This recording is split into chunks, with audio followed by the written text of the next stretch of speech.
Alright, so if you're watching this video, you are probably Texlaxed or you're thinking about Texlaxing, you're trying to get some more info. So before I get started, if you like hair videos or glasses reviews or original music, just go ahead and subscribe, like the video.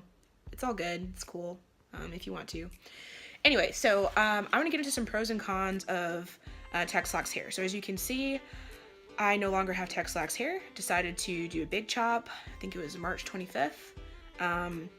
It was great. I love having short hair. I love having natural hair and going back natural. But there were some both pros and cons of having Texlaxed hair. So let's start off with the pros. If you see me looking down, I've got notes down here.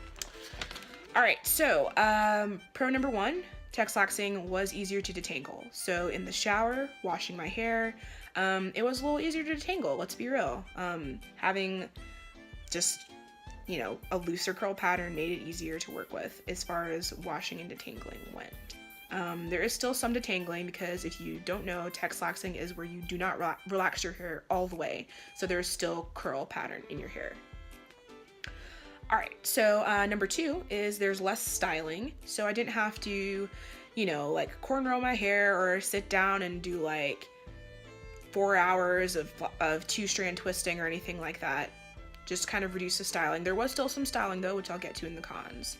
And then three, I got the loose, natural, like loose curl pattern look. It was not exactly the same as kind of someone who has like natural loose curl pattern, like a 3B or 3C or whatever. But I did get to achieve like something close to that. And if you watch my previous video about kind of some problems I have with the natural hair movement and kind of our priority we place on the loose curl pattern, you'll see that that was one of the reasons why I did initially Texlax my hair. And I did kind of get that. So that was a pro. Moving on to the cons.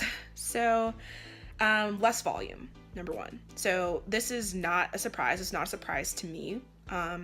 If you put chemicals in your afro type hair, you are going to have less volume.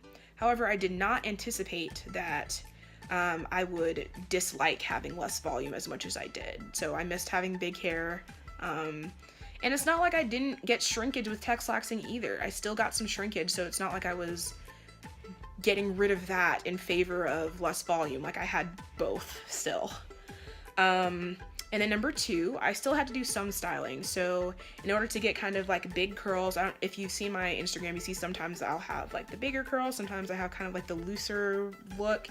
And you still have to use like setting lotion and doing braids or whatever it is, or rollers, whatever it is you want to do to get that look. So you still do have to style your hair. It's not just like wash and go per se necessarily. And then for care, so this is kind of getting into some of these like big reasons. So I thought that being Texlaxed, I would have less care for my hair. This was absolutely not true at all. I still have to moisturize every day. I was moisturizing like multiple times a day. Like my hair would dry out so fast. And I was using a lot of different products. I was still having to do product research. I was still having to like check things. Like I found out I have fine hair strands. I didn't even know that when I was natural. I didn't ever really need to. And it was a lot of work. And still, even with all the work and research I put into it, my hair was still, number four, really weak. So this is just, I know when you put chemicals in your hair, it's going to weaken your hair. However, this was just wild. Like it would snap so fast. It was just, I felt like my hair was glass that could break at any second. No matter how much deep conditioning or moisture I did. I was doing protein treatments and then I found out my hair was protein sensitive. Like it was just so much and my hair was still so weak. And I don't know. I didn't like it. So number five, it's kind of risky. So for me, I found out that with having fine hair strands, that my stylist should not have used lye relaxer on my hair. She should have used no lye relaxer. So if I was going to continue to be Texlaxed, I would need to switch from lye to no lye. This can be risky because switching from lye to no lye can result in more breakage for your hair, which I was already experiencing. And I would also have to find a stylist that would use no lie relaxer, because this stylist had like a brand that she used, and that was the brand that she used.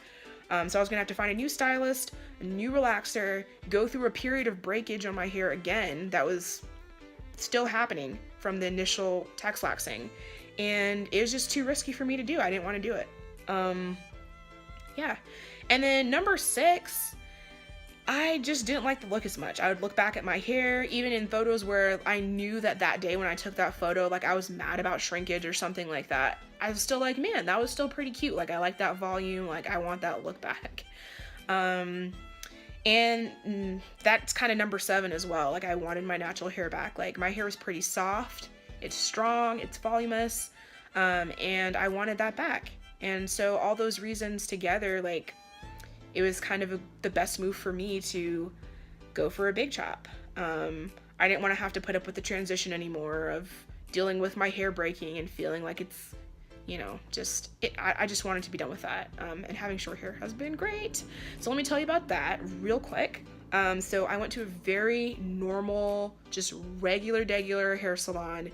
Was not a natural hair salon, was not a barber, anything like that. I just went and got a cheap $14 haircut.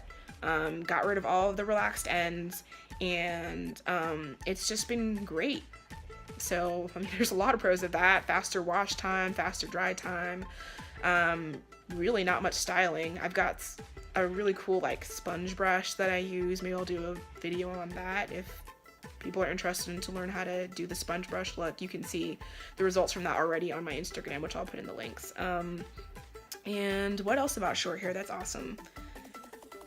It's been great to have my natural hair back. Like I said, I don't have to worry about the breaking or anything like that. It's a relief. It really is.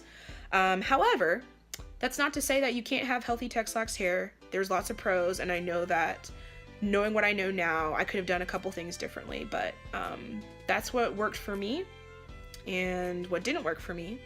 And I'm really happy with my my little teeny weeny afro. So anyway, I hope this video was helpful. If you liked it, then again, just like and subscribe. If you want to see more hair videos, more glasses reviews, or if you want to check out my original music. So thanks so much, and I don't know, have a great day or night or whatever. Bye.